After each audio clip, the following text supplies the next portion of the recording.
नमस्कार, श्री स्वामी समर्थ सगळ्यांना। ब्लॉग आहे रविवारचा, पण टाकायचा राहून गेला आणि आज टाकेन, उद्या टाकेन करत आज फायनली त्याचा नंबर लागला आणि त्यामुळे पुढचे शूट पण झाले नाहीत, कारण सर्दी वगैरे जाम आहे आणि थंडी इतकी जास्त आहे कोल्हापूरमध्ये की माझी इकडची पहिलीच थंडी, त्यामुळे थोडी तब्येत ठीक नाही आहे। तर रविवारी सकाळी छान असे बटाटे पोहे करायला घेतले। कांदे नव्हते त्यामुळे म्हटलं मग बटाटा पोहे करून खूप दिवस झाले। पोहे भिजवून घेतले होते आणि खूप छान ताजी अशी कोथिंबीर मिळाली होती काल मला।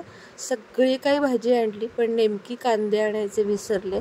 ही कोथिंबीर शेतकऱ्यांकडची होती, म्हणजे अशी व्यापारी नाही।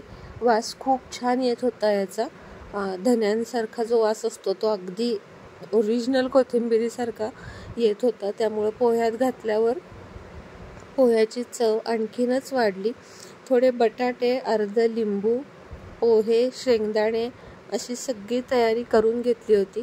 पोहे प्रत्येकच घरात बनतात, पण प्रत्येक स्त्रीच्या हाताला एक वेगळी चव असते आणि कांदे पोहे, बटाटा पोहे, मटार पोहे, वांगे पोहे असे प्रकारचे, तर्री पोहे असे पोह्यांमध्ये खूप प्रकार आहेत, दडपे पोहे तर, आणि सगळेच पोहे लागतातही छान। त्यातलेच हे बटाटा पोहे जे प्रत्येकाच्या घरात बनतात आणि मला तर खूप आवडतात।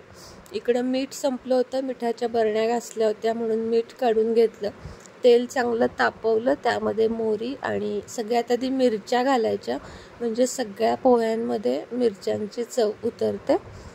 नंतर पोहे घातले, नंतर मिरच्या घातल्या तर त्या नीट परतल्या जात नाहीत।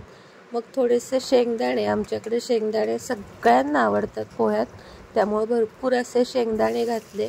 मग बटाट्याच्या फोडी धुवून घेतलेल्या घातल्या, त्या चांगल्या लाल होऊन द्यायच्या, तरच त्या चांगल्या लागतात पण आणि शिजतात पण, नाहीतर मग टचटच अशी दाताखाली येते आणि मग पोह्यांची चव बिघडते। त्यामुळं चांगलं सगळं परतून घेतलं आहे या ठिकाणी। थोडंसं मीठ घालायचं, नाही तर बटाट्यामध्ये मीठ लागत नाही। मग हळद घालायची चवीनुसार, कमी जास्त जशी तुम्हाला आवडते तशी हळद घालून घ्यायची। आणि इथं या ठिकाणी आपण कांदासुद्धा वापरू शकतो, बटाटा कांदा दोन्हीही घालून पोहे खूप सुंदर होतात। आणि मग असे पोहे थोडे थोडे करत सुट्टे करून घालायचे, नाहीतर मग बघा काही काहींच्या पोह्यामध्ये असे ढीग ढीग असतात, ते नाही चांगलं वाटत। आपण सगळे सुट्टे करून घेतले की पोहे छान लागतात। आणि सगळे पोहे परतून झाल्यावर थोडासा पाण्याचा शिपका द्यायचा आणि चांगल्या दणकून 3-4 वाफा घ्यायच्या, तरच पोहे छान होतात। गडबडीने केलेले किंवा मोठ्या गॅसवर केलेले पोहे कधीच चवीला चांगले होत नाहीत। दोन्ही पोहे करून बघा की गडबडीत केलेले आणि निवांत केलेले पोहे यामध्ये फरक असतो। निवांत म्हणजे काय, तर ते व्यवस्थित पद्धतीने करायचे, छान होतात। इथं मी कोथिंबीर घालून घेतली आहे आणि चांगले हलवून मग 2-3 नंतर वाफा घेतल्या। ते काही शूटिंग करत बसले नाही, कारण आधीच पोह्यांचाच व्हिडिओ मला वाटते 5-7 मिनिटाचा झाला। पुढे मग मी तुम्हाला आज अखिलेशनं पावभाजी माझ्याकडून शिकला, तोही व्हिडिओ पुढं टाकलेला आहे। पोह्यांचा रंग बघा, कॅमेऱ्यात थोडा मला वाटतं वेगळा दिसतोय, पण खूप छान पिवळा असा रंग येतो। आता इथं मी लिंबूचा रस घातलेला आहे, वाटीत काढून घेतला, त्यातल्या बिया काढल्या, कारण लिंबाचं ते यंत्र आहे ते माझं शिफ्टिंगमध्ये काही हरवलं का काय ते काही कळेनाच झाले, त्यामुळे लिंबू हातानंच पिळत आहे मी सध्या। आणि नवीन पण आणायला नको वाटतंय, कारण ते कुठंतरी आहे हे माहिती आहे। आणि अशा पद्धतीनं मग पोहे माझे झाले, तिघांना काढून घेतले आणि तोपर्यंत आपल्या त्या घरी येतात ताई, त्या आल्या, मग त्यांनाही खा म्हटलं, त्यांनीही गरम गरम पोहे खाल्ले, त्यानंतर चहा घेतला। सकाळी पोहे केले, त्यानंतर आपलं जे नागपंचमीची पूजा व्हिडिओला दाखवायची होती ती केली, घरातली देवपूजा केली, बाकी कपडे वगैरे सगळं वाळत घातले आणि पोहे केले होते। आणि काल रात्रीच पावभाजी करायची होती, पण आप्पे खाल्ल्यामुळं भूक नव्हती, मग पावभाजी आत्ता करणार आहे। खरं तर मी सकाळची कधीच नाही करत, पहिलीच वेळ पावभाजी करणार आहे। आणि डोकं खूप दुखतंय बघा, बाम लावलेला आहे, पण आता 1 वाजलाय, सगळ्यांना भूक लागली, ओवी अखिलेशला, त्याला म्हटलं बटाटे सोल, तोपर्यंत मी पटकन भाजी करून घेते। तर चला आता आपण पावभाजी अगदी साधी, म्हणजे आज माझ्या अंगात हेच नाहीये, डोकं दुखतं त्यामुळे, पण तरी पण चविष्ट अशी पावभाजी करूया. चला बघूया. बघा इथं पावभाजी स्मॅश करून घेतली आहे. यामध्ये ढोबळी मिरची कमी होती, पण जसं असेल तसं. 2 बटाटे, फ्लॉवर, वाटाणा एवढं घातलेलं आहे. या ठिकाणी जरा टोमॅटो आणि कांदा चिरून घेतलाय. इथं बटर काढून घेतलंय. इथं तेल तापत ठेवलंय. आता त्यामध्ये आज मोहरी नाही आहे माझ्याकडे. आलं लसूण पेस्ट रेडीमेड घालतेय, कारण बरं नाही. अजून घाल. अखिलेश करतोय, त्याला फक्त दाखवायचं नाहीये. थोडी अजून घाल.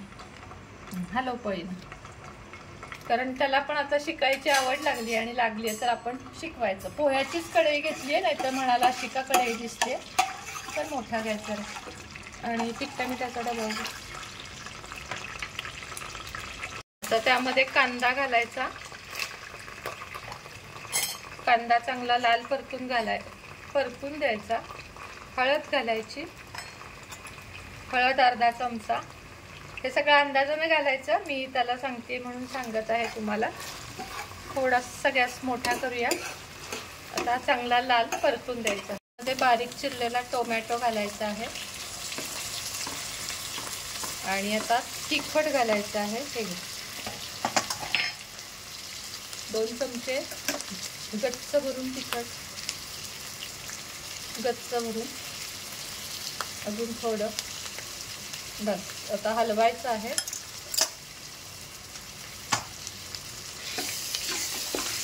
कसं आहे, काही ठिकाणी बघा नुसतं मुलींना स्वयंपाक शिकवतात. माझं तसं नाहीये. माझी इच्छा आहे की थोडंफार तरी त्याला यावं. विकतचं खाण्यापेक्षा आपल्या घरामध्ये करून खावं. किंवा आता समजा मी कधी आजारी आहे, व्हिडिओमध्ये आहे, तर त्याला करायला जमावं. आता छान असा परतून घ्यायचा. पावभाजी मसाला छोटेसे चहा पावडरचे 4 चमचे, गच्च 4 चमचे घाल. तसे आपला एव्हरेस्टचा पावभाजी मसाला आहे. छान असतो तो एव्हरेस्टचा. हलव आता. आता ही स्मॅश केलेली जी पावभाजी आहे ही घाल त्यामध्ये. ही आपल्याला त्यामध्ये घालून घ्यायची आहे. रंग खूप सुंदर येतो.